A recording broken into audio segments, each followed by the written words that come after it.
아버지 하나님, 육의 양식도 맛있게 먹게 하시니 감사합니다. 이제 또한 영의 양식을 또 먹게 싸우니 주께서 말씀하여 주시옵시고 깨닫게 하시고 듣게 하시고 성령께서 우리 각 사람 마음을 주장하여 주셔서 피곤치 않도록 졸지 않도록 또 지켜주옵소서.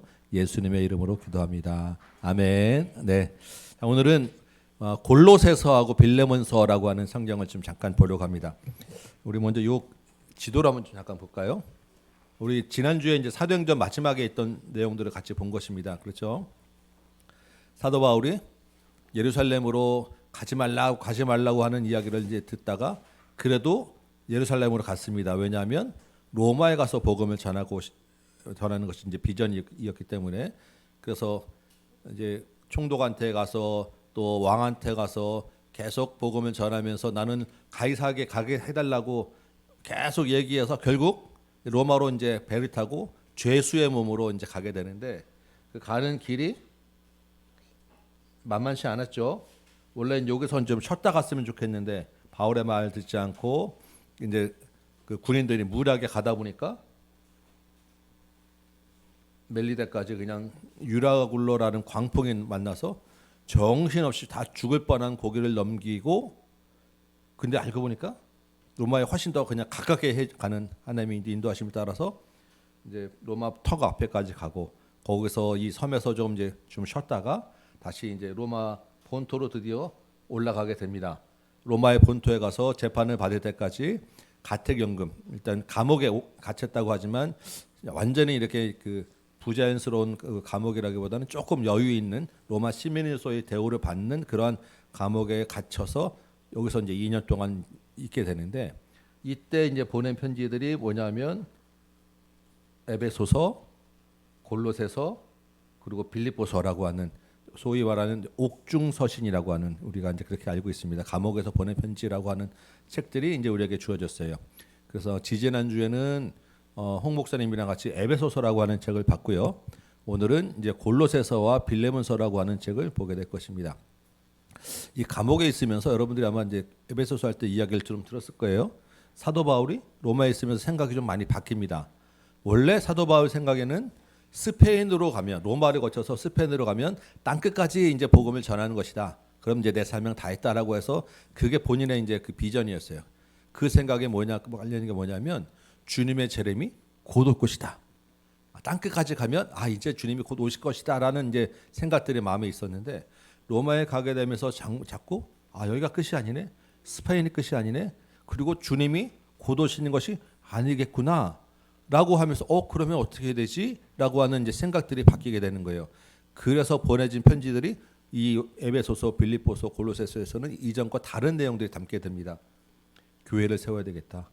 공동체구나. 하나님이 계획하신 것이 한 사람이 아니라 공동체구나라고 하는 것을 알게 되면서, 이 앞에 고린도서나 뭐 갈라디아서나 이런 거 보면 바울이 사도권에 대한 이야기를 굉장히 강조합니다. 왜냐하면 바울이 그 사도권이 무시되면 그동안 복음 전한 것이 다 이제 흩어지게 되니까 굉장히 이제 막 강하게 자기의 사도권에 대한 이야기를 하고 개인으로 믿음으로 구원받는 것이 한번 이런 강조하는데, 이 편지들에 의해서는 에베소서와 골로새서와 여기에 와서는 생각이 바뀝니다.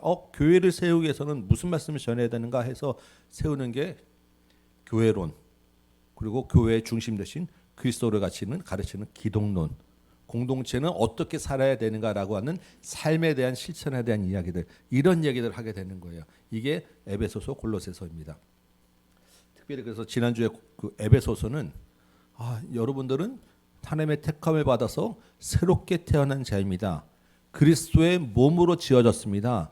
한 공동체로 세워졌습니다라고 하는 교회에 대한 이야기를 강조해서 많이 이제 이야기했고요.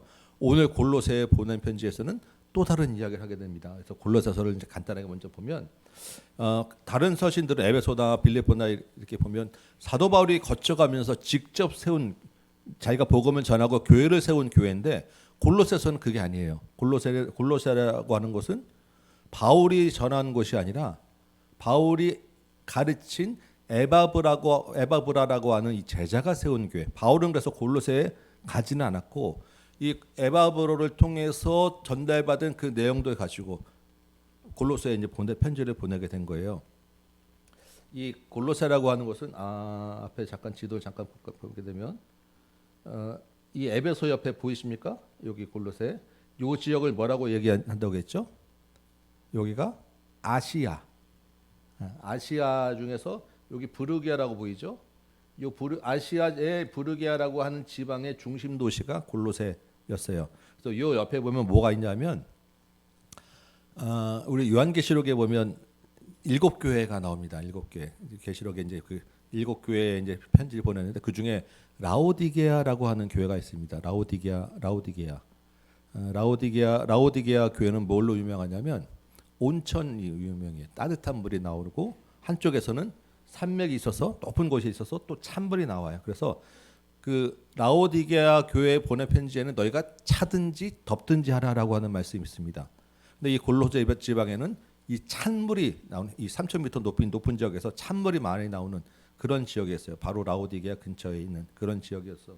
그래서 거기에 이제 주로 이제 예전에는 상업도 이 부르기아의 주요 도시였는데 이 라오디게아가 워낙 도시가 크다 보니까 이 바울 시대에 와서는 골로새라는 동네는 이제 조금 옛날 동네가 돼버린 라오디게아가 신도시, 여기는 이제 구도시 뭐 이런 개념의 이제 교회가 세워지게 됐는데 이 사람들한테 보내면서 바울이 무슨 이야기를 하냐면 전체 주된 그 이야기가 이거예요. 예수 그리스도가 곧 주님이시다. 예수 그리스도가 곧 유일한 하나님의 아들 구원자시다라고 해서 예수 그리스도에게 대한 이야기를 집중적으로 합니다. 왜 그런 얘기를 하겠습니까? 그 이야기를 하는 다른 다 편지들의 이제 이유가 있잖아요. 그래서 이 골로새 교회에 유난히 바울이 직접 가보지도 않은 교회에 유난히 예수 그리스도가 주님입니다. 예수 그리스도만 참된 구원자입니다. 내 이야기를 집중적으로 하는 이유는 가만히 이제 이 골로새에 대한 이야기를 들어보니까 이 골로새 교회 주변에 무슨 사람들이 많았냐면 이런 사람들이 많았던 거예요. 예수 그리스도는 하나님의 아들이 아니다. 그러니까 그냥 예수님은 우리가 이제 아는 예수님은 하나님의 아들이면서 인간의 몸으로 오신 신성과 인성을 다 가지고 계신 분인데 이 사람들 중에서 어떤 이야기를 하면 하나님 예수 그리스도는 사람으로 오른 게 아니야. 그러니까 아들이 아니야. 그냥 신이었어. 그냥 그래서 사람의 몸을 잠깐 빌려서 입었다가 떠난 거야. 참 인간이 아니었어. 라고 하는 그냥 신성만 내세우는 그렇게 하면 어떻게 됩니까? 십자가에서 인간으로서 우리의 죄를 대신하셨다는 얘기가 안 되게 되는 거예요. 근데 이제 이런 이야기 그리스도에 대한 오해들을 얘기하면서 천사보다도 못한 이야기가 있다라고 하고 육체를 잠시 입었다 이런 얘기하고 그리스도에 대해서 예수님에 대해서 여러 가지 오해를 하는 그런 거짓된 교훈이 골로새 교회 주변에 많이 있었다라는 것입니다. 그래서 바울이 가만 보니까 근데 가만히 보니까 골로새 교회 자체는 굉장히 안정적이에요. 신앙도 깊고 믿음도 좋고. 근데 이 교회에 이 거짓된 교훈을 가르치려는 사람들이 자꾸 이 교회를 넘보고 있는 거예요. 다른 데들은 실제 막 이단 들어서 휘젓고 있는데 골로새 교회는 굉장히 안정적이지만 위험성이 굉장히 높은. 그래서 미리 예방 주사로 그리스도는 이런 분이야. 이 그리스도를 확실하게 붙잡아라고 하는 책으로 보내는 게 골로새서입니다. 그래서 우리가 이제 신학교에서 맡던 여러 가지 과목들 이름 보면 하나님에 대해서 가르치는 신론이라고 하는 과목이 있고 교회가 무엇이다라고 하는 교회론이라고 하는 과목이 있고 예수 그리스도가 누구다라고 하는 기독론이라고 하는 그 과목이 있는데 그 기독론의 제일 핵심 내용이 바로 이 골로새서입니다. 오늘은 그래서 이 골로새서를 보면서 예수 그리스도가 누구인가라고 하는 얘기를 집중적으로 이제 골로새서에서 보게 될 것이고 그래서 골로새서가 이제 1장 이제 앞부분에서는 예수 그리스도가 누구다라고 하는 것을 이제 교리적으로 쭉 설명하는 내용이 있고 3장 4장에서는 바울의 지금 생각 바뀌었잖아요. 이제 사람들 세워야 되니까 이게 이론만 가르치면 안 되겠구나.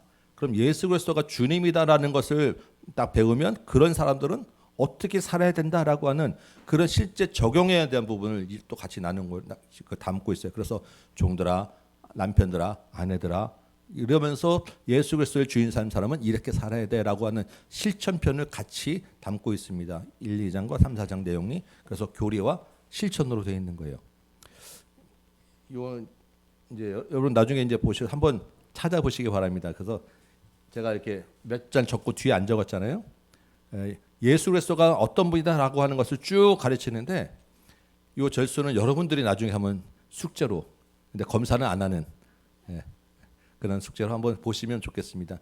예수 그리스도는 선지하시는 그리스도다라고 하는 말, 선제라고 하는 것은 먼저 있는 분이다라고 하는 거예요. 모든 만물보다 먼저 계신 예수 그리스도다라고 하는 이야기를 합니다. 그러니까 창세전에 뒤에 있죠, 창조주다라고 하는 이야기를 하는 거예요. 창조 예수님은 모든 만물이 창조하기 전부터 가장 먼저 있던 분이야. 그래서 실제로 하나님이 창조하셨지만 그 하나님과 같이 창조에 관여하신 창조주이신 거야. 그리고 그래서 예수 그리스도가 이 땅에 우리 하나님의 형상으로 이 땅에 오셨어. 그래서 예수님은 그래서 모든 만물보다 뛰어나신 분이야. 천사하고는 비교가 안 되는 분이야. 예수 그리스도는 그래서 하나님의 그 특별한 비밀을, 구원의 비밀을 우리에게 알려주시는 분이야. 그래서 그 비밀은 바로 예수 그리스도가 우리를 구원하셨다고 하는 그 구세주가 되었다는 이야기인 거야. 그 예수님이 다시 하늘로 올라가셔서 우리를 위해서 계속해서 기도해 주고 계셔. 그 예수가 바로 하나님의 아들이시고 교회의 머리고 다시 오실 것이고 이제는 지금은 너희 안에 계셔. 이런 그 얘기들을 이 본문 안에서 쭉 담아내고 있습니다. 그래서 우리 골로새서는 정말 오늘 우리가 이제 설교 시간에도 제가 말씀드렸잖아요. 예수 그리스도를 붙잡아야 된다고. 그 예수 그리스도가 누군지를 가장 잘 알려주는 책. 모든 신학자들이 이거동성으로 골로새서보다 예수 그리스도에 대해서 더 잘 알려주는 책은 없다라고 딱 인정하는 책입니다. 오늘 골로새서가. 그래서 오늘 그 말씀을 같이 한번 저와 여러분이 이제 보시면서 여러 가지 우리에게도 지금 다른 이단들이 또 거짓된 교훈들이 그리스도에 대한 오해를 할 수 있는 이야기들을 많이 하는데 우리가 분명히 예수 그리스도가 어떤 분이다라고 한번 짚어보는 시간 되길 원합니다. 한번 쭉 한번 살펴볼게요. 자, 1장 1절부터 보면 하나님의 뜻으로 말미암아 그리스도 예수의 사도된 바울과 형제 디모데는, 지금 로마에 지금 바울과 디모데가 같이 있는 거예요. 지금 그 로마 감옥에 골로새에 있는 성도들 곧 그리스도 안에서 신실한 형제들에게 편지하노니 우리 아버지 하나님부터 은혜와 평강이 너희에게 있을지어다. 늘 이제 인사말을 하고 우리가 너희를 위하여 기도할 때마다 하나님과 우리 주 예수 그리스도의 아버지께 감사하노라. 이는 왜냐하면 그리스도 예수 안에 너희의 믿음과 모든 성도에 대한 사랑을 들었으며, 바울이 가보지는 못했지만 이 골로새 교회가 얼마나 믿음 안에 서 있는지에 대한 이야기를 들었다라는 거예요. 원래 바울이 이제 막 그 이단이 넘치고 막 교인 거짓된 교훈들이 오고 막 헷갈리는 교회 보낸 편지에는 굉장히 강한 어조로 막 이제 그 편지 자체가 막 그런 고린도 같은 데는 격하게 막 써이고 하잖아요. 근데 골로새에 보낸 편지는 굉장히 분위기가 온화해요. 왜냐하면 그 교회 자체가 굉장히 안정적으로 잘 지금 서 있기 때문에 그런 내용들이, 칭찬하는 내용들이 이어지고 있고요. 6절 보니까 이 복음이, 그리스도에 대한 복음이 이미 너희에게 전해졌다. 이것을 누가 이야기했냐면 7절에 보니까 우리와 함께 종된 사랑하는 에바브로에게 너희가 배웠나니, 에바브로를 통해서 이 교회가 세워졌다라는 이야기를 하는 것입니다. 우리 사도행전 19장 10절 한번 찾아볼까요? 잠깐 사도행전 19장 10절. 이 골로새서에 표시해 놓고 사도행전 19장 10절 보면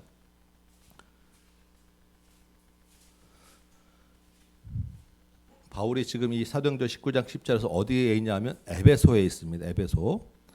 에베소에서 2회 동안 2년 동안 이같이 하니라고 하는 것은 위에 보면 두란 넣어 서원을 세우고 날마다 강론하고 이렇게 2년 동안 에베소에 있으면서 말씀을 가르치다 보니까 아시아에 사는 자, 아시아가 어디라고요? 아까 에베소, 골로새 이런 지역에 있는 사람들 중에 유대인이나 헬라인이나 다 주의 말씀을 들었더라라고 되어 있습니다. 그 중에 에바브라가 있었다라는 거예요. 이 아시아에서 들어있던 사람 중에 그 중에 에바브라가 있어서 이 에바브라가 고향 골로새에서 교회를 세웠고 거기에 있는 성도들이 바울이 가지 않았음에도 불구하고 이렇게 신실하게 믿음으로 지키고 있었다라는 것입니다. 네. 자, 9절 보니까 이로써 모든 듣던 날부터 너희를 위하여 기도하기를 그치지 않냐고 바울이 계속해서 이제 교회들 위하여 성도들을 위해서 기도하죠. 13절 볼까요? 이제 9절부터 13절 여기까지는 다 그냥 이제 인사말 하는 것이고 13절을 보니까 그가라고 있습니다. 그가 누구냐면 예수님, 예수 그리스도가 이제 본격적으로 예수님에 대한 이야기 시작하는 것입니다. 우리를 흑암의 권세에서 건져내사 그의 사랑의 아들의 나라로 옮기셨으니. 자, 이 골로새서 1장 13절은 굉장히 중요한 이야기입니다. 무슨 이야기할 때 항상 빠지지 않고 나오냐면 하나님 나라라고 하는 것을 강의하고 설명할 때 이 구절은 항상 나오는 가장 중요한 이야기예요. 예수 그리스도를 통해서 우리가 신분의 변화가 되고 나라가 바뀌었다. 흑암의 권세에서 하나님의 아들의 나라로 옮겨졌다. 이게 우리의 복음의 핵심입니다. 우리의 구원인 거예요. 우리는 이전에는 사망 권세로 죄의 종으로 죽을 사람이었는데 이제는 하나님 나라로 그의 사랑의 아들의 나라로 바뀌었는데 그 하나님 나라 사랑의 아들의 나라는 어떤 나라냐면 예수 그리스도가 왕으로 다스리시는 나라로 옮겨지게 되었다라는 것입니다. 이게 바울이 전하는 그리스도에 대해서 가장 중요한 핵심이고 우리가 여전히 마찬가지예요. 그래서 그 아들 안에서 우리가 속량 곧 죄 사함을 얻게 되었습니다. 15절에 그는 이 15절부터 이제 골로새서 1장 이 15절부터 20절까지를 뭐라고 별명을 붙였냐면 그리스도 찬가라고 별명이 붙어 있습니다. 15절부터 20절까지 이 절에 예수님에 대해서 붙일 수 있는 모든 것을 여기 집중적으로 다 붙여놔가지고 사람들이 여기 그리스도 찬가, 그리스도를 높이는 찬송하는 노래라고 붙일 정도로 이 15절부터 20절까지 그리스도는 누구다 어떤다 이야기하는데 우리 같이 한번 읽어보겠습니다. 잘 보세요. 15절 그는 예수님은 보이지 아니하는 하나님의 형상이요. 아까 여기 나온 것 중에 다 있습니다. 모든 피조물보다 먼저 나신 이시니 선지하시는 그리스도 만물이 그에게서 창조하시되 창조주 그리스도 하늘과 땅에서 보이는 것들과 보이지 않는 것들과 혹은 왕권들이나 주권이나 통치자들이나 권세자들이나 만물이 다 그로 말미암고 그를 위하여 창조되었고 그러니까 예수님에게서 나오지 않은 것은 아무것도 없다. 보이는 것 보이지 않는 것 모두 다 그리스도로부터 나왔다라는 것이고 17절 또한 그가 만물보다 먼저 계시고 당연하죠. 창조하신 분이니까 먼저 계시고 만물이 그 안에 함께 섰느니라. 그는 몸인 교회의 머리시라. 교회의 머리 되신 그리스도 그가 근본이시요 죽은 자들 가운데서 먼저 나신 이시니 이는 친히 만물의 으뜸 되시는 그리스도 아버지께서 모든 충만으로 이 예수 안에 거하게 하시고 그의 십자가의 피로 화평을 이루게 하사 화평하게 하시는 화목하게 하시는 그리스도 만물과 땅에 있는 것들이나 하늘에 있는 것들이 그로 말미암아 자기와 화목하게 되기를 기뻐하시니라. 여기까지 정말 우리가 예수님에 대해서 압축하고 압축해서 쓸 수 있는 말은 다 여기 모아놨습니다. 그래서 전에는 악한 행실로 멀리 떠나 마음으로 원수가 되었던 너희를 하나님을 모를 때 예수를 모를 때는 이렇게 하나님과 원수되었는데 이제는 그의 육체의 죽음으로 육체의 죽음이라는 말로 분명히 쓰는 거예요. 예수님이 사람으로 실제로 죽으셨다라는 것을 분명히 하는 것입니다. 그래서 화목하게 하셔서 너희를 거룩하고 흠없고 책망할 것이 없는 자로 그 앞에 세우고자 하셨으니 만일 너희가 믿음에 거하고 터 위에 굳게 서서 너희의 들은 바 복음의 소망에서 흔들리지 아니하면 다른 그릇된 거짓된 교훈들을 따라가지 아니하면 너희도 그렇게 예수님과 함께 굳게 서게 될 것이고 하나님과 화목하게 될 것이다. 이 복음은 천하 만민에게 전파된 바요. 나 바울은 이 복음의 일꾼된 자로서 너희에게 이 편지를 보내노라. 잘 들으시세요라고 지금 보내는 것입니다. 24절에 바울은 나는 아직 그리스도의 남은 고난, 예수님은 십자가에서 돌아가셨지만 그 복음을 전하기 위해서 받는 고난으로 내가 지금 로마의 감옥에 갇혀 있지만 그럼에도 불구하고 나는 이 교회를 위하여 각 처해 있는 교회들 세우기 위해서 내가 지금도 나의 힘을 다해서 편지를 쓰고 복음을 전한다. 이 말을 잘 들으세요라고 하는 이야기고 27절 보니까 하나님이 그들로 하여금 이 비밀의 영광이 이방인 가운데 얼마나 풍성한지를 알게 하려 하심이라. 이 비밀은 너희 안에 있는 예수 그리스도니 곧 영광의 소망이라. 그리스도는 구원의 비밀입니다라고 이야기하는 것입니다. 자, 여러분 비밀이라는 것이 무엇입니까? 비밀이라고 하면 비밀은 아는 사람은 알고 모르는 사람은 모르는 게 비밀입니다. 아는 사람끼리만 아는 게 비밀이에요. 맞죠? 모르는 사람은 몰라요. 아는 사람끼리 이야기하는 게 이게 비밀입니다. 그러면 비밀은 아는 사람이 알려줘야 비밀이 알게 되는 거예요. 아는 사람끼리만 계속 있으면 이게 비밀인 것입니다. 예수 그리스도가 바로 그 비밀이라는 거예요. 그 비밀의 내용이 예수 그리스도가 구원자가 됐다라는 것입니다. 그래서 그거는 아무나 알 수 있는 게 아니라는 거예요. 그런데 그 비밀의 영광이 누구한테로 알려진다고요? 이방인들에게. 지금 여기 골로새 교회 너희도 지금 이 사람들도 이방인인 거예요. 너희들에게도 이 비밀이 좀 알려졌다라는 이야기를 하는 것입니다. 그러니까 비밀을 잘 간직하고 이 비밀을 좀 알려주는 그런 교회가 되었으면 좋겠다라고 지금 이야기를 하는 거예요. 우리에게도 지금 여기 있는 사람 우리끼리만 아는 비밀이 하나 있다면 예수 그리스도가 구원자라는 것입니다. 네. 그죠? 네, 우리는 비밀을 가지고 있으면 기뻐요. 모르지롱. 재밌죠. 우리가 비밀이 있다니까 얼마나 즐겁습니까? 예.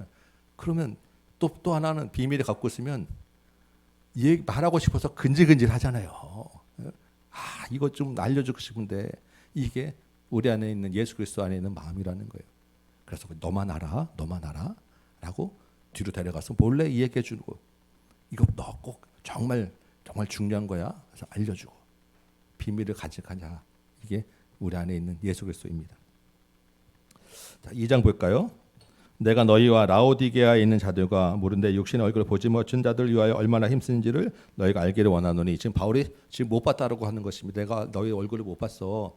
그리고 너희 옆에 골로새, 이게 보통 우리가 이제 뭐 에베소서, 골로새서 뭐 이렇게 편지를 보내잖아요. 그러면 그게 그 교회가 어떻게 세워졌냐면, 지금처럼 예를 들면 교회 큰 하나 빌립보라고 하는 이름 붙인 교회가 있는 게 아니라 빌립보 지역에 있는 교회를 통틀어서 그냥 빌립보 교회 이렇게 이야기하는 것이고, 골로새 교회도 골로새 지역에 그 당시 교회라고 하는 것은 이렇게 큰 건물이 있고 어떤 형태가 있는 게 아니라 가정교회로 조그맣게 여기 막 있는 점조직처럼 있는 교회들을 다 그냥 골로새 교회라고 하는 것입니다. 그러니까 골로새 교회에 보내 편지하면 골로새 주변에 근방에 있는 교회들을 다 대상으로 하는 그 편지를 보내는 거예요. 그래서 골로새 지방에 누가 있냐면 라오디게아가 있단 말입니다. 그 라오디게아에 있는 그 교인들하고도 이 편지를 나눠서 읽으세요. 지금 이야기하는 거예요. 이는 그들로 마음의 위안을 받고 사랑 안에서 연합하여 확실한 이해의 모든 풍성함과 하나님의 비밀인 그리스도를 깨닫게 하려 합니다라고 이야기하죠. 자, 4절 보니까 내가 이것을 말함은, 예수 그리스도에 대한 비밀을 이야기하는 것은 아무도 교묘한 말로 너희를 속이지 못하게 하려 함이니. 지금 교묘한 말로 골로새 교인들을 속이려고 하는 사람들이 곳곳에 지금 포진해 있다라는 것입니다. 그래서 이 이야기를 잘 들어야 된다라고 하는 것인데, 8절 볼까요? 누가 철학과 헛된 속임수로 너희를 사로잡을까 주의하라. 전통과 세상의 초등 학문을 따름이요 그리스도를 따름이 아니니라. 이런 것들 가지고 지금 그 그리스도에 대해서 잘못 이야기하는 사람들이 있다라는 거예요. 철학으로, 거짓된 속임수로, 전통으로 그리스도를 이해하려고 했던 사람들이 있었다라는 이야기를 하는 것이고요. 그래서 9절에 그 안에는, 예수 그리스도 안에는 신성의 모든 충만이 육체로 거하시고, 신성과 육체로 거함이 다 있는 분이야라고 지금 이야기하는 것입니다. 철학적으로 생각해 보니까 이게 도저히 말이 안 되는 거거든요. 그러니까 철학과 전통으로 따른 사람들은 아니야, 그럴 수가 없어. 그냥 신이야, 신. 사람으로 온다는 것은 잠깐 사람의 옷으로 입었다 가는 것뿐이야라고 고대 철학이 이야기를 했다라는 것인데, 아니다라고 지금 이야기하는 것입니다. 13절에 그래서 너 범죄와 육체의 무할례로 죽었던 너희를 하나님이 예수님과 함께 살리셔서 세례받고 모든 죄를 사함으로 받았다. 그래서 14절에 우리를 거스리고 불리하게 하는 법조문으로 쓴 증서, 그 율법이라고 하는 그 전통이라고 하는 것 갖고 와서 너희를 그 헷갈리게 하는 사람들 다 제하여 버리고 십자가에 못 박아 버리고 다시 그것을 십자가로 그들을 이기셨어. 그러므로 16절 먹고 마시는 것 절기 초하루 안식일을 이유로 누구든지 너희를 비판하지 못하게 하라. 이런 사람들 누구겠습니까? 율법주의자들. 지금 철학과 전통과 거짓 속임수와 율법주의자들이 곳곳에 좀 있어요. 점점 늘어나죠. 18절에 보니까 아무도 꾸며낸 겸손과 천사 숭배를 이유로 너희를 정죄하지 못하게 하라라고 했더니 합니다. 이런 사람들도 있다라는 거예요. 지금 꾸며낸 겸손과 천사 숭배라고 하는 것은 뭐냐면, 우리가 이제 두 가지를 이제 생각해 볼 수 있어요. 이 문제를 보면서 첫 번째로 이제 전통적으로 많이 생각했던 것은, 이 사람들 사이에 천사를 숭배하는 사람이 있었구나. 천사가 영적인 존재잖아요. 그러니까 그리스도가 아니라 천사가 대단하구나. 천사가 하나님을 이제 섬기고 하나님과 같이 있는 존재니까, 천상에 있는 천사, 우리가 뭐 예를 들어 마리아를 섬긴다든가 하는 것처럼 천사를 신으로 숨기는 그러한 이 사상들이 이 골로새 교회에 있었구나. 그러니까 천사 숭배에 따라가면 안 돼라고 이해할 수가 있고요. 한 가지는 그런 것도 있었을 것 같아요. 또 한 가지는 이제 이게 이제 좀 다른 이제 측면에서 보면, 이게 이제 꾸며낸 겸손이라는 게 뭘까? 라고 할 때 꾸며낸 겸손, 그리고 꿈에는 겸손과 천사 숭배가 같이 붙어 있단 말이에요. 그래서 이게 무엇을 이야기하는가 원어적인 본문을 잘 따지고 이제 생각했던 사람들이 이야기하는 것은 뭐냐면 이게 더 맞는 것 같아요. 제가 이제 볼 텐데 둘 다 뭐 다 괜찮습니다. 이게 뭐냐면 이 사람들 중에 신비한 영적 체험을 하고 왔다라고 이야기를 하는 거예요. 그 영적 체험을 환상을 봤는데 환상해 보니까 천사들이 하나님을 예배하는 장면을 봤다라는 거예요. 천사들이 하나님을 예배할 때 하나님 앞에서 막 깔고 그렇게 했습니까? 천사들이 정말 겸손하게 하나님께 예배하는 그런 장면을 봤다라고 신비한 영적 체험을 가지고 이야기하는 사람들. 그러니까 너희들도 천사를 높여야 돼. 그리고 천사들처럼 이렇게 겸손하게 예배드려야 돼. 뭐 이런 얘기를 하는 사람들이 있었다라는 것입니다. 뭐가 됐든 간에 이거는 지금 이야기는 신비한 영적 환상 체험들을 따라가면 안 돼라고 하는 이야기를 하는 거예요. 우리 중에 또 누가 예를 들면 누가 나 꿈에 그리스도를 예수님이 봤고 내가 환상 중에 예수님을 봤다. 예수님이 나에게 이렇게 이야기하셨다. 예수님이 나를 사도로 삼았다. 뭐 이런 얘기도 하는 사람들이 있잖아요. 그리고 내가 죽었다 살아났다. 뭐 천국을 갔다 왔다. 뭐 이런 얘기들을 하는 사람들 잘 못 따라가면 엄청난 이단으로 가게 된다라는 이야기를 지금 우리에게 주는 것입니다. 그러니까 환상이나 내가 이제 계시를 받았다 이런 얘기 했다 그러면 일단 그거는 아니다라고 하시면 돼요. 왜냐하면 다시는 이 시대에 더 이상의 그런 환상이나 계시를 우리한테 주는 건 없어요. 계시는 더 이상 말씀이 이제 다 끝났기 때문에 내가 환상으로 뭘 봤다. 그래서 그 환상 중에 나에게 뭘 얘기했다. 그러면 당신이나 가서 그렇게 하시오라고 하면 됩니다. 그 사람들과 뭐 따죽 할 필요도 없어요. 그러면 당신은 그렇게 해서 그 계시 말씀 따라 가십시오. 나는 내 길 가겠습니다라고 그냥 물러서시면 됩니다. 지금 이 시대에도 굉장히 그런 영적인 것으로 공격하는 사람들이 많았다라는 거예요. 20절 너희가 세상의 초등학문에서 그리스도와 함께 죽었거든 어찌하여 세상에 사는 것과 같이 규례에 순종하느냐. 이런 것들은 다 없어질 것이다 라고 해서 21절에 이런 것들은 자의적 숭배와 겸손과 몸을 괴롭게 하는 데는 지혜가 있는 모양이나 겉으로 겸손하게 하고 뭔가 하는 것 같지만 육체를 따르는 것을 금하는데 실제적으로 그 우리의 마음으로 영으로 하나님께 예배하는 데는 조금도 유익이 없다. 실제적인 우리의 그 신앙생활에는 전혀 도움이 안 된다라고 그리스도에서 얘기를 하고 그러므로 3장부터는 그래서 어떻게 살 것이냐. 그러므로 너희는 그리스도와 함께 다시 살리심을 받았으니까 이제부터 너희는 어떻게 살아? 위의 것을 생각하고 위의 것을 찾으라. 거기는 그리스도께서 하나님 우편에 앉아 계시니라 위의 것을 생각하고 땅의 것을 생각하지 마라라고 하면서 위의 것과 땅의 것을 분명하게 대비를 합니다. 자, 위의 것은 어떤 것이겠습니까? 위의 것은 하늘에 있는 것. 그러니까 우리가 무슨 뭐 고상한 생각하라는 게 아니라 하늘에 지금 누가 계시다고요? 예수 그리스도가 계시다고요. 그러니까 위의 것을 생각하라라고 하는 말은 여기서 예수님을 주인으로 살아라라고 하는 이야기입니다. 그 위의 것이라고 해서 어떤 뭐 그냥 영적인 거 이런 거 아니고 그런 이상적인 것 이런 얘기 아니고 예수 그리스도를 생각하라라는 게 위의 것을 생각하라는 거예요. 그럼 땅의 것은 무엇이겠습니까? 땅의 것은 너희가 이미 죽었다라고 하면서 5절에 보니까 땅에 있는 지체를 죽이라. 땅의 것이 뭐냐면 음란과 부정과 사욕과 악한 정욕과 탐심. 이게 땅의 것이라는 것입니다. 특별히 탐심은 우상 숭배니라. 우리에는 가장 핵심 우상이 뭐냐면 탐심이라는 거예요. 탐심. 탐심은 그냥 남의 것을 좋아하는 이런 거 욕심만 그 수준이 아니라 내가 나를 사랑해서 나를 위해서 내 유익을 위해서 나를 사랑하는 것이 가장 큰 탐심이에요. 여기서 모든 죄가 다 나옵니다.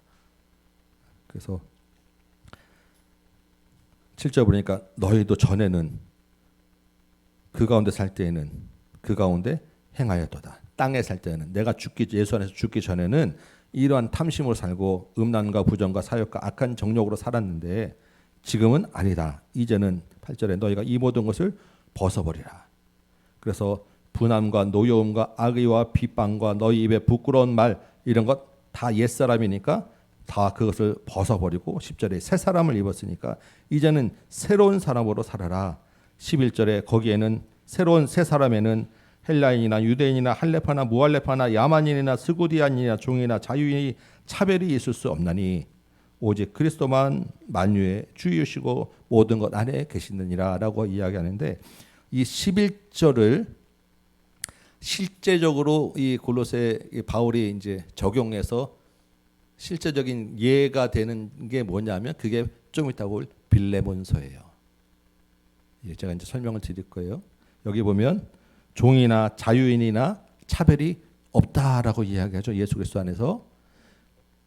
이 빌레몬이 주인이었고, 골로새 교회 요 이제 좀 이따 보면 나오는 오네시모라고 하는 사람이 나오는데, 이 사람이 종이었어요. 주인과 종 직접적으로. 근데 이 오네시모라고 하는 종이 주인의 돈을 훔쳐가지고 도망갔어요. 누구한테 도망가냐면 바울한테 간 거야. 거기서 복음을 듣고 거기서 새 사람이 되었어요. 그럼 어떻게 돼요? 이제 빌레몬도 예수님의 믿는 새 사람이고 오네시모도 새 사람이 되었으니까 차별이 없어야 되잖아요. 근데 지금 일단 이 당시에는 도망간, 지금 종이란 말이에요. 도망가면 로마인의 그 법에, 고대 법에는 종이 도망갔으면 잡아서 다시는 도망가지 못하게 여기다 뭐 빨갛게 새기기도 하고 죽이기도 하고 처벌을 해야 되는 그런 상황에 놓인 거예요. 바울이 어떻게 합니까? 편지를 써가지고 오네시모한테 들려서, 누구한테로? 빌레몬한테로 가지고 가게 하는 거예요. 그 빌레몬한테 자 이제 오네시모가 왔어, 어떻게 할래? 라고 하는 거예요. 편지 안에 뭐라고 써 있겠습니까? 예수 그리스도에서 자유함이 되었으니 네가 마음에 믿는 대로 행하라. 나는 네가 잘할 것으로 믿는다. 이렇게 써서 보낸 거예요. 그게 좀 이따 올 빌레몬서입니다. 빌레몬이 어떻게 했겠습니까? 용서하고 받아들였으니까 빌레몬서가 성경에 기록됐겠죠. 예. 어떻게 했다는 내용은 안 써 있어요. 근데 빌레몬이 그것을 오네시모를 잡아서 어떻게 했으면 빌레몬서가 성경에 안 기록됐겠죠. 나중에 전승에 의하면 오네시모가 큰 전도자가 되어서 초대교회의 큰 일꾼이 되었다라고 기록되어 있습니다.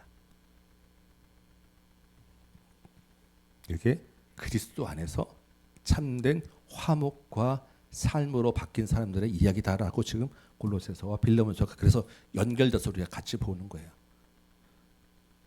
12절, 그러므로 너희는 하나님이 택하사 거룩하고 사랑받는 자처럼 긍휼과 자비와 겸손과 온유와 오래 참음으로 옷을 입고, 예수 그리스도의 옷을 입으면, 옷을 입는다, 우리가 의롭게 되고 예수를 믿으면 그리스도의 옷을 입는다고 하잖아요.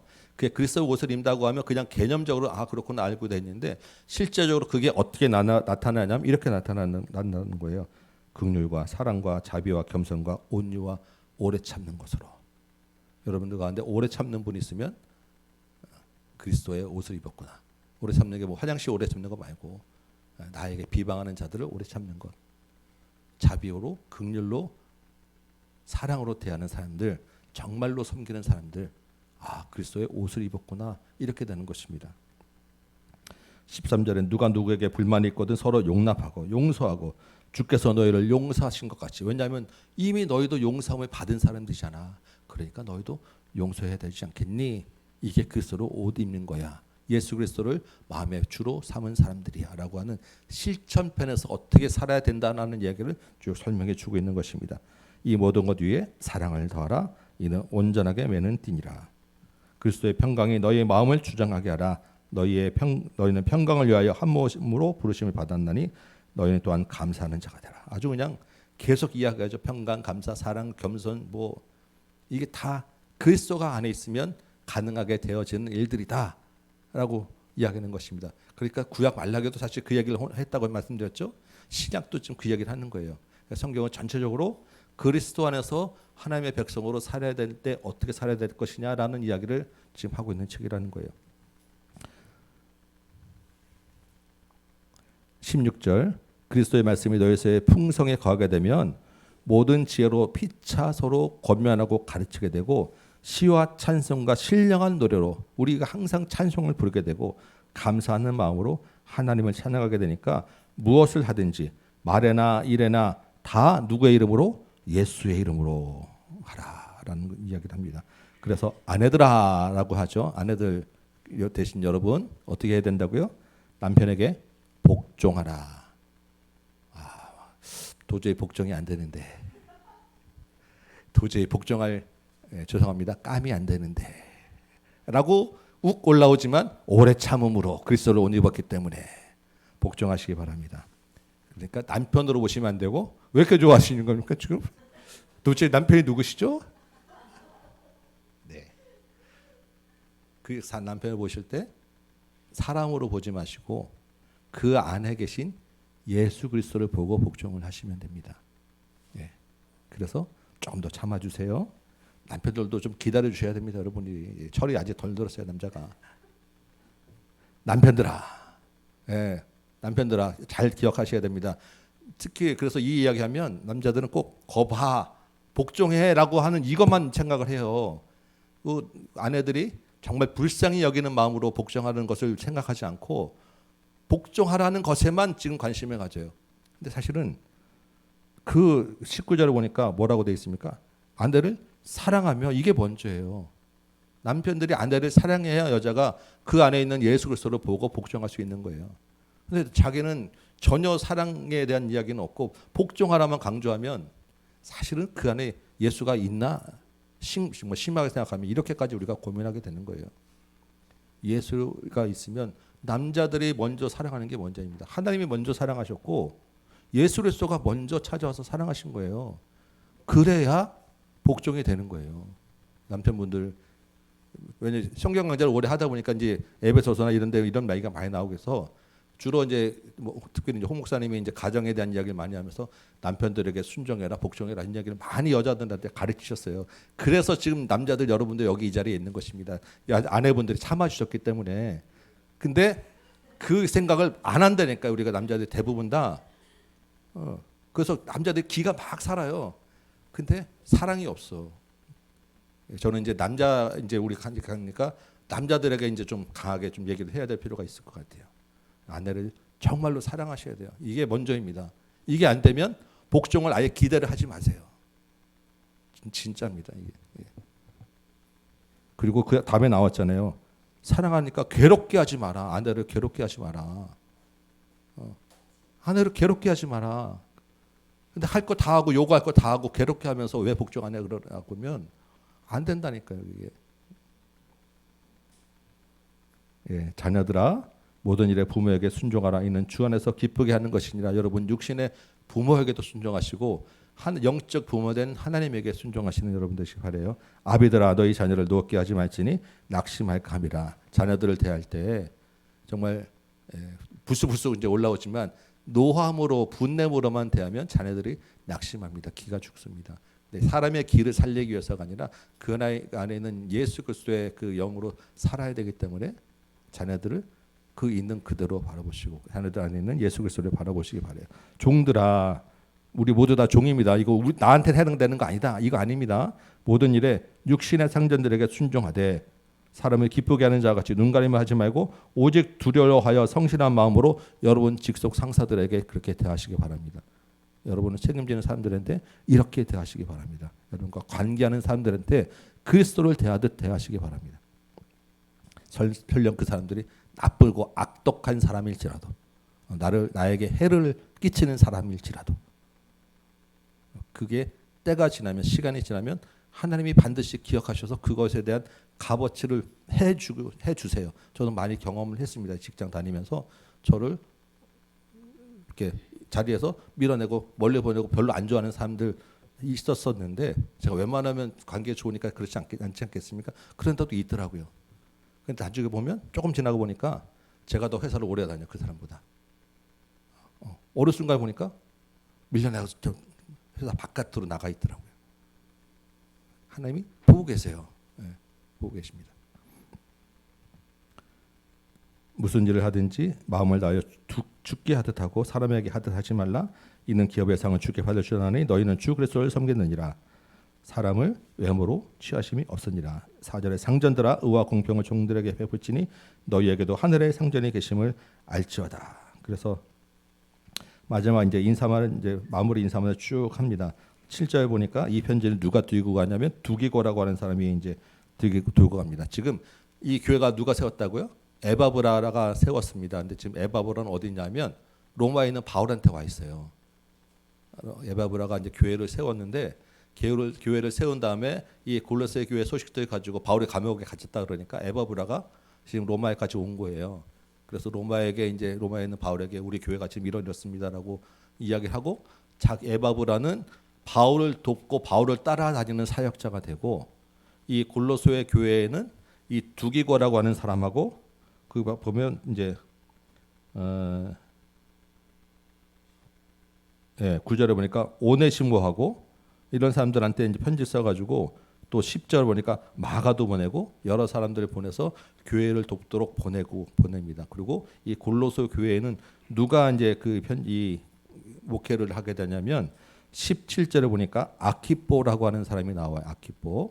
아키뽀에게 이르기를 주 안에서 받은 직분을 삼가 이루라라고 하죠. 이 아키뽀가 고로새 교회의 이제 다음 목회자가 된 거예요. 이 아키뽀가 누구냐면 아마도 빌레몬의 아들로 보입니다. 빌레몬 아까 말씀드렸죠. 빌레몬의 아들이 이 목회를 하게 되는 거예요. 그러면 빌레몬도 그 오네시모를 용서하면서 마음에 이제 훌륭한 장로가 되었겠구나, 교회 일꾼이 되었겠구나, 우리가 이렇게 생각할 수 있는 것입니다. 이제 넘어가서 빌레몬서를 우리 한번 잠깐 보고 왔습니다. 빌레몬서는 굉장히 짧은 한 장의 책입니다. 그래서 막 넘기다 보면 빌레몬서를 못 찾고 앞뒤로 성경책이 자꾸 넘어가요. 빌레몬서가 어디 있더라 하면서 찾으셨어요? 351페이지. 자, 빌레몬서 앞에 슬라이드 잠깐만 보실까요? 빌레몬서는 이렇게 되어 있습니다. 그래서 바울의 이제 빌레몬이라고 하는 개인에게, 다른 책들은 교회에 보낸 편지인데 여기는 빌레몬이라고 하는 개인에게 보낸 편지입니다.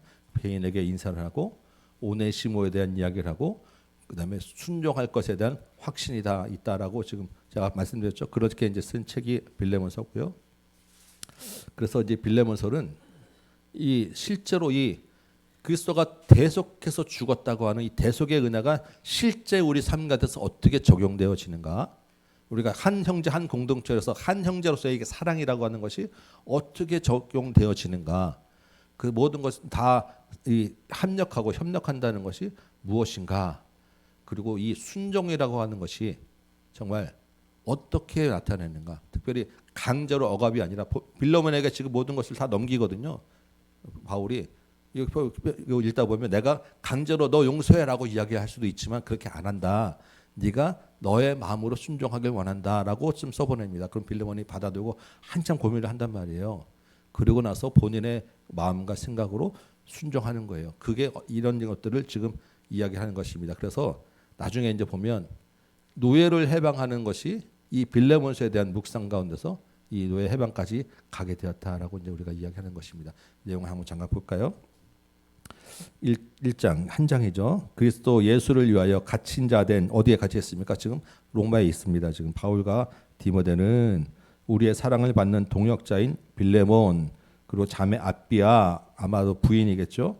우리와 함께 병사된 아키포 아들 내 집에 있는 이 빌레몬이 지금 그래도 유력한 돈이 좀 있는 사람이었던 것 같아요. 그래서 이 빌레몬 자기 집을 교회로 지금 삼고 있었다라는 것입니다. 그래서 빌레몬 너희 집에 모이는 교인들에게 지금 내가 편지를 합니다. 너희에게 은혜와 평강이 있을지어다 인사를 하죠.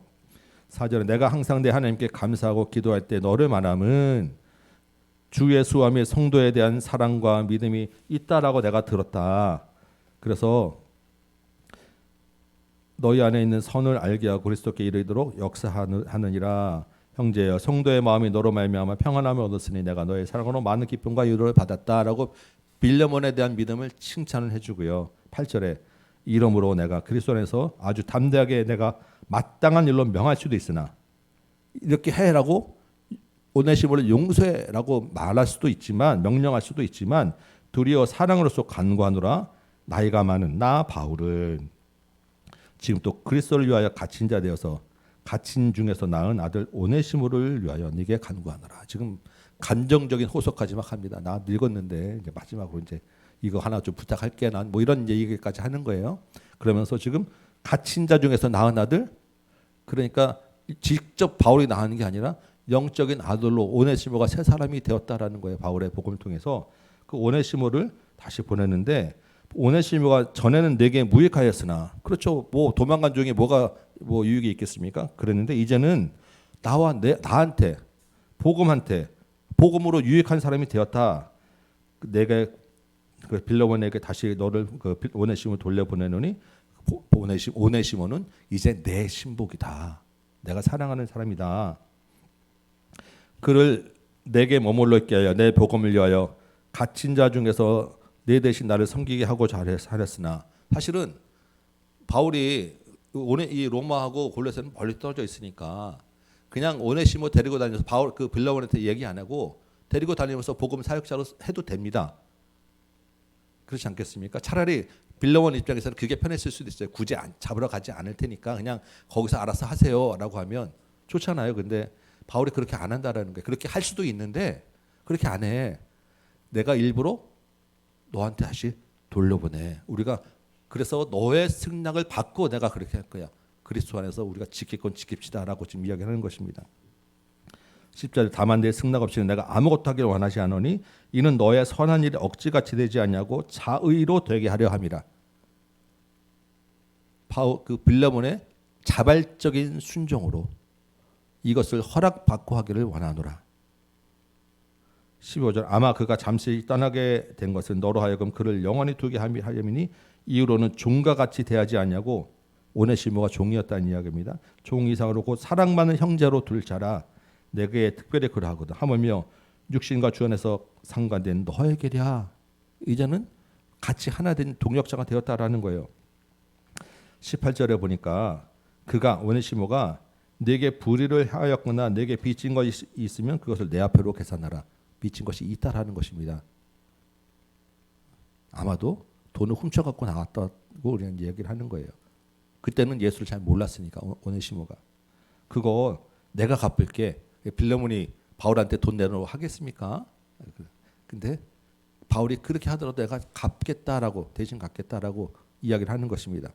그러면서 19절에 나 바울이 친필로 쓰노니 아까 좀 늙었다고 하면서 나 늙었는데 바울이 지금 다 박해받아가 손이 뭉들어서 다른 편지에도 직접 사실 바울이 쓰지 않고 다 불러주고 받아 쓰고 어쩌다 하나에 내가 친필로 쓰노니라고 하는 게 있으면 아 이게 바울의 사인이구나라는 정도 하는데 바울이 지금 이 편지를 친필로 썼다라고 하는 것입니다. 내가 갚으려니와 내가 내 이외에 내 자신 내게 빚진 것은 내가 말하지 않으려노라. 그리고 바울이 빌레몬에게도 나도 너한테 빚진 거 내가 이야기 안 한다. 영적 빚을 주지 않았니? 그거 내가 뭐라고 안 한다. 너도 알아서 해. 라고 지금 이제 이야기를 쭉 풀어 나가는 거예요. 오 형제 나로 주 안에서 너로 말미암아 기쁨을 얻게 하고 뭐가 기쁘겠습니까? 용서했다는 소리 듣는 게 기쁘다는 것 아니겠어요? 내 마음이 그리스도 안에서 평안하게 되라. 나는 내가 순종할 것을 확신하노라. 아 부담스러운 말입니다. 근데 기쁨으로 하는 것이고 바울도 빌레몬도 순종하게 돼요. 근데 사실 빌레몬 입장에서 보면 굉장히 이게 어려운 얘기예요. 오네시모 한 명은 용서할 수 있습니다. 사실은. 근데 지금 이 사회가 어떻습니까? 종이 오네시모만 있는 게 아니잖아요. 빌레몬에게도 종이 여러 명 있었을 거예요. 그럼 다른 종 다 도망가면 어떻게 해요? 그럼 다 용서해야 되잖아요. 빌레몬은 좋아. 나는 이제 모든 것을 다 주님께 바쳤습니다라고 할 수 있는데 빌레몬 주위에 종 있는 사람들이 한두 명입니까? 다 있잖아요. 여러 명. 그럼 그 주위에 있는 사람들이 빌레몬한테 뭐야 너 때문에 너 왜 이래라고 하는 사회적인 엄청난 비난을 받아야 되는 거예요. 사회적인 압박을. 빌레몬이 뭔가 사업하는 사람이었을 거 아니겠어요? 그럼 사회에서 뭔가 지금 같은 그 입장에서 굉장히 많은 공격을 받아야 되는 어려운 상황에 있는 거예요. 오네시모 한 명의 문제가 아닌 거예요. 여러 명 다른 종들도 있고 모든 그럼 다 돈 들고 다 도망가면 어떻게 해? 거기에 다른 옆에 있는 종을 부린 주인들의 입장도 있고 사회적인 그런 문제를 고려할 수밖에 없는 상황에서 어려운 결정을 하는 거예요. 이게 그렇게 쉬운 이야기가 아닌 것입니다. 그런데 빌레몬이 어쨌든 거기에 순종을 했다라고 우리가 믿는 거예요. 그래서 이 편지가 우리에게 주어지고 이것이 종이나 주인이나 유대인이나 헬라인이나 차별 없는 그리스도의 복음의 능력입니다라고 우리에게 주어졌다는 것입니다. 그리스도를 우리 안에 모신 저와 여러분이 어떻게 살아야 될 것인가? 화목하게 하는 그 직분이라고 하는 그 역사가 하나님과 우리와의 관계에서도 이렇게 하나님이 우리를 정말 사단의 그 많은 참소 속에서 우리를 용서해 주셨구나 라고 하는 것을 우리가 마음에 좀 생각하시고, 그 그리스도가 이런 분이다. 그리스도가 내 안에 있다. 그리스도와 내가 함께 살면 오래 참음과 자비와 긍휼과 용서와 이런 것들로 살아낼 수 있다. 탐심을 제할 수 있다. 라는 말씀들을 골로새와 빌레몬을 통해서 마음에 심으시고, 다시 한번 이 말씀들을 주의 깊게 한 주 동안 묵상하시고 그리스도와 함께 살아나는 여러분 되시기 바랍니다. 예, 기도하도록 하겠습니다. 고맙고 감사하신 아버지 하나님, 참으로 그리스도께서 우리를 위하여 죽으심으로 우리의 많은 죄악된 모습에서 구원해 주시니 감사합니다. 우리 이제 그리스도로 옷 입은 여기 있는 우리 모두가 그리스도와 함께 살아내게 하여 주옵소서. 참된 용서와 화목을 경험하게 하시고 우리 또한 그리스도와 함께 용서하며 비밀을 전하는 자로 살게 하여 주옵소서. 예수님의 이름으로 기도합나이다. 아멘. 네, 자, 목장 모임 하시고